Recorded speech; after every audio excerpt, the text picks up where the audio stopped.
जन जन की सरकार जन जन के द्वार अभियान के अंतर्गत विकासखंड रुड़की के टोडा एहतमाल गांव के पंचायत घर में बहुउद्देशीय शिविर का आयोजन किया गया। कार्यक्रम की अध्यक्षता सीडीओ ललित मोहन मिश्रा द्वारा की गई। कार्यक्रम को संबोधित करते हुए राज्य मंत्री देशराज कर्णवाल ने कहा कि प्रदेश के यशस्वी मुख्यमंत्री पुष्कर सिंह धामी के निर्देश अनुसार प्रदेश की सभी न्याय पंचायतों में यह अभियान संचालित किया जा रहा है। अभियान का मुख्य उद्देश्य विभिन्न विभागों द्वारा संचालित जन कल्याणकारी योजनाओं का लाभ पात्र नागरिकों तक पहुंचाना तथा उनकी समस्याओं का त्वरित समाधान सुनिश्चित करना है। के यशस्वी मुख्यमंत्री श्री पुष्कर सिंह धामी जी एक के बाद एक लगभग 5 वर्ष उनका कार्यकाल हो चुका है और 5 साल के दरमियान जो उन्होंने उत्तराखंड के सर्वांगीण विकास में अपनी महत्वपूर्ण भूमिका निभाई, अनेकों कानून ऐसे बनाए जिनकी चर्चा प्रदेश के यशस्वी प्रधानमंत्री श्री नरेंद्र मोदी जी ने खुद उनकी प्रशंसा की और उत्तराखंड के सर्वांगीण विकास में उनके योगदान की भूरी सराहना की। उसी क्रम में आज हमारे प्रदेश के यशस्वी मुख्यमंत्री जी ने लगातार जनहित में, प्रदेश के हित में जो कानून बनाए, एक तरफ उनकी प्रशंसा देश के यशस्वी प्रधानमंत्री श्री नरेंद्र मोदी जी लगातार कर रहे हैं और उनकी कार्यशैली को देखते हुए देश के यशस्वी प्रधानमंत्री जी ने कहा कि ये जो दशक है उत्तराखंड का दशक, ये अगला दशक उत्तराखंड का होगा। ये देश के प्रधानमंत्री जी ने कहा। इसलिए कहा कि जिस प्रकार ये कार्यक्रम जन जन की सरकार जन जन के द्वार पहुंची है, यहां टोडा एहतमाल में सरकार आई है। ये 23 विभाग इस बात के साक्षी हैं कि सरकार के विभाग के रेखीय अधिकारी, जिले के अधिकारी यहां आकर के आपकी जितनी भी समस्याएं होगी उसका समाधान करने के लिए यहां पर स्टॉल लगाई गई है। इन स्टॉल के माध्यम से विभागवार सबके काम होंगे और जो काम वहां पर नहीं हो सकता उसको एंट्री करके उस समस्या की वहां पर एंट्री होगी और उसके बाद हमारे जिला विकास अधिकारी, हमारी बीडीओ मैडम,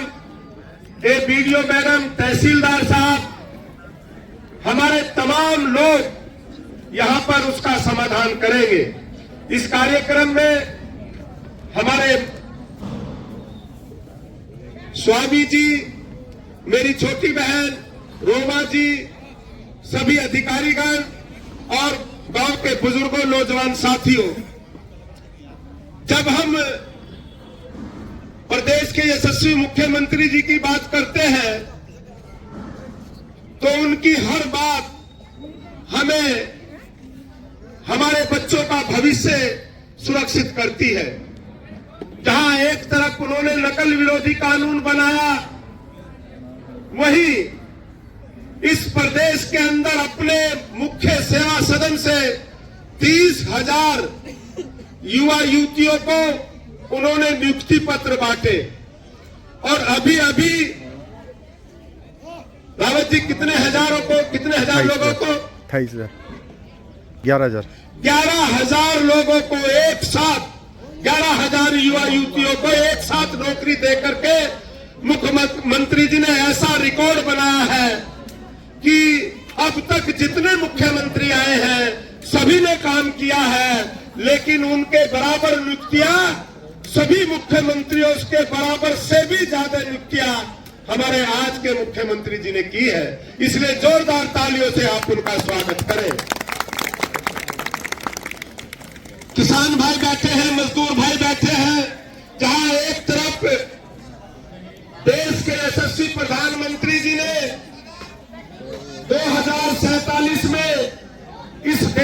विकसित करने के लिए कहा है। देश में विकसित करने का मतलब है हर परिवार खुशहाल, हर परिवार में खुशहाली हो।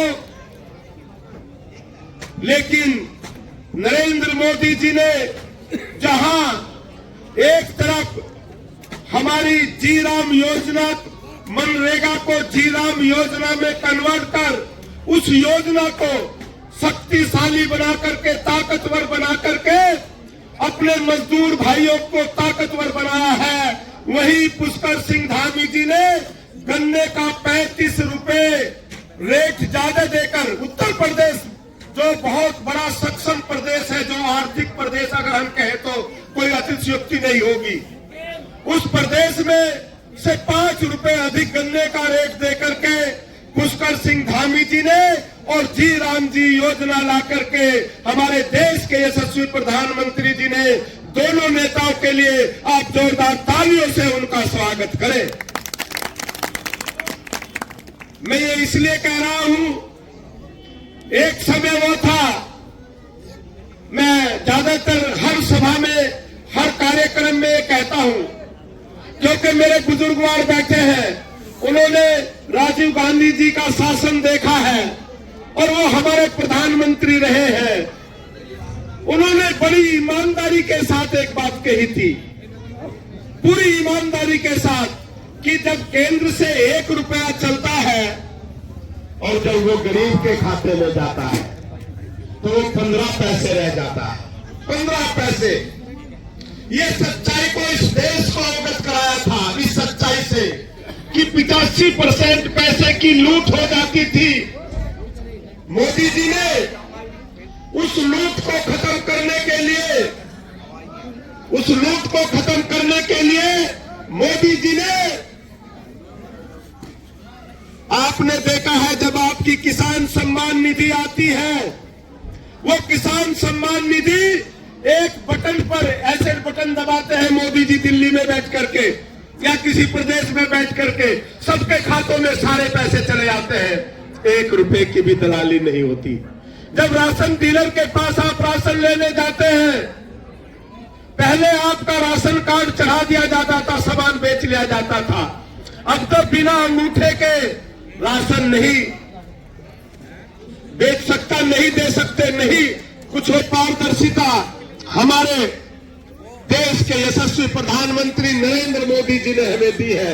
उसी तर्ज पर मुझे समाज कल्याण का जब दायित्व दिया गया तो मैंने मुख्यमंत्री जी के सामने ये रिपोर्ट रखी कि जिस प्रकार नरेंद्र मोदी जी देश के अंदर बटन दबाते हैं, सम्मान निधि पहुंच जाती है, तो जितनी पेंशन है वो भी अगर आप इसी तरह कर देंगे तो उसका भी, बेटा थोड़ी देर खड़े जाओ, तो उसका पैसा भी इसी तरह पारदर्शिता के साथ जाएगा।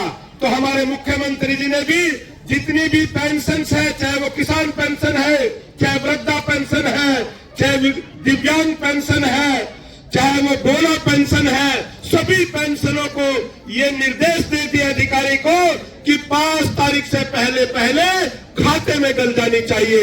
एक बार मुख्यमंत्री जी के लिए, प्रधानमंत्री जी के लिए जोरदार तालियों से आप उनका स्वागत करें। इन्हीं शब्दों के साथ मैं अपनी बात समाप्त करता हूं इस निवेदन के साथ कि आप लोग आए हैं, ये समय है, सारे विभाग यहाँ पर है, अपनी एक एक बात हर विभाग की स्टॉल पर रखिए। अगर वहां समाधान नहीं होता तो इस मेज पर वो शिकायत आएगी और उस समस्या का समाधान किया जाएगा। बहुत बहुत धन्यवाद, बहुत बहुत आभार।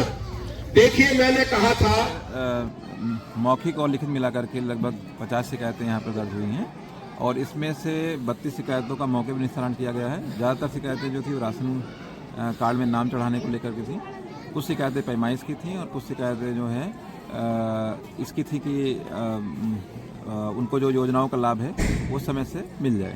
लेकिन इसका संज्ञान ले लिया गया है और खंड शिक्षा अधिकारी को जो शैक्षणिक गतिविधियों के लिए उसमें अलग से निर्देशित किया गया है कि उसके लिए देखिए क्या संभव हो सकता है। तो स्कूल भवन, हाँ, इसके लिए बीओ को निर्देशित किया गया है। ठीक है। सबसे पहले तो मैं आपके चैनल का धन्यवाद करता हूँ, आभारी हूँ, आपने टाइम निकाला। और आज ये शिविर है तो जन जन की सरकार आपके द्वार, इसके तहत जो हमारे गांव का भी चयन हुआ और हमारे यहाँ से आज जन जन की सरकार का कैंप लगा। तो मैं सभी अधिकारियों का भी हार्दिक इस्तेमाल करता हूँ, धन्यवाद करता हूँ। और ये जो गरीब लोग जनता कार्यालय के चक्कर काटती थी, आज उसे जनता को सुनने के लिए अधिकारीगण इनके घर पर आए, इन कैंप किया यहाँ पर, और ये जो समस्या थी उनका निस्तारण मौके पे हुआ। तो ये हमारे सौभाग्य की बात है कि हमारे गांव का चयन हुआ और क्षेत्र में इस तरीके की योजनाएं लाई जा रही हैं जिससे आम जनता को, गरीब जनता को लाभ हो रहा। कार्यालय के चक्कर ना काटकर अपने घरों में आकर उनकी समस्याओं के समाधान हो रहे हैं। तो ये हमारे लिए बड़ी सौभाग्य की बात है। और मेरे अपने सुझाव भी, मेरे यहाँ पंचायत में 2-3 काम, बड़े काम थे जो यहाँ नहीं थे। जैसे कि हमारे यहाँ से कोई प्राइमरी स्कूल या जूनियर स्कूल नहीं था, उसका प्रस्ताव रखा, जो मौके पर ही उन्होंने उसका निस्तारण करा और घोषणा की। और दूसरा, आंगनवाड़ी भवन नहीं आया था हमारे यहाँ। और तीसरा, खेल का मैदान नहीं था।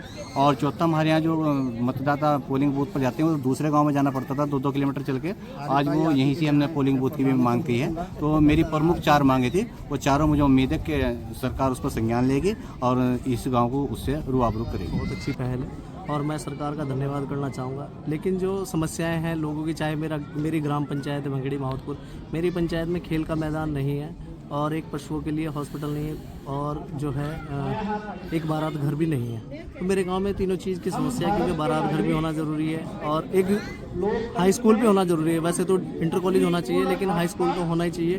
भंगेड़ी माहौतपुर में इंटर कॉलेज का प्रस्ताव मुख्यमंत्री जी के द्वारा प्रस्तावित है, लेकिन उस पर कार्य भी कुछ नहीं हो पा रहा है। और जो है खेल का मैदान भी बच्चों के लिए बहुत जरूरी है, क्योंकि अगर बच्चे खेल में बिजी रहेंगे तो वो नशे की लत से दूर रहेंगे। तो ये अच्छा प्रयास होना चाहिए सरकार के द्वारा, खेल का मैदान और पशुओं के लिए एक हॉस्पिटल और इंटर कॉलेज या 10th स्कूल, ये चीज़ें बहुत ज़रूरी है। हर गांव के अंदर ये चीज़ें होनी चाहिए और मैं सरकार का धन्यवाद करना चाहूँगा। ये चीज़ें अगर गांव को मिल जाती है तो बहुत बड़ी उपलब्धि होगी सरकार के द्वारा, क्योंकि जनता का कार्य सरकार के द्वारा होना चाहिए।